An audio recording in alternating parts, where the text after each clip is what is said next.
വർഷം 2011. തൻ്റെ മകന്റെയും സുഹൃത്തുക്കളുടെയും കൂടെ സന്തോഷം പങ്കിടുകയായിരുന്നു. പടക്കത്തിന് തിരികൊടുത്ത് പിന്നിലേക്ക് ഓടുന്നതിനിടെ അബദ്ധവശാൽ അയാൾ റോഡിലേക്ക് മറിഞ്ഞു വീണു. ചുറ്റും കൂടിയിരുന്നവരും കുട്ടികളും ആ വീഴ്ച കണ്ട് പൊട്ടിച്ചിരിച്ചു. എന്നാൽ അയാളുടെ മകൻ അച്ഛ എന്ന് സങ്കടത്തോടെ വിളിച്ചു കരയുന്നത് ആരും ശ്രദ്ധിച്ചില്ല. ആരോ പകർത്തിയ ഈ വീഡിയോ സോഷ്യൽ മീഡിയയിൽ വൈറലായി. അയാൾ ഒരു പരിഹാസ കഥാപാത്രമായി മാറി.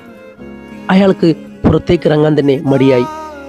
2011 മുതൽ 2026 വരെ ഓരോ വിഷുക്കാലത്തും ഈ വീഡിയോ വൈറലായിക്കൊണ്ടേയിരുന്നു. 2026 വാഴയുടെ 2ാം ഭാഗം പ്രദർശനത്തിനെത്തി. ആരും കാണാത്ത ആ വൈറലായ വീഡിയോയുടെ പിന്നാമ്പുറത്തെ നൊമ്പര കാഴ്ചകൾ ആ സംവിധായകന് മനസ്സിലായി. തൻ്റെ സിനിമയിൽ അവസാന ഭാഗത്ത് ഈ ദൃശ്യം പുനരാവിഷ്കരിച്ചു.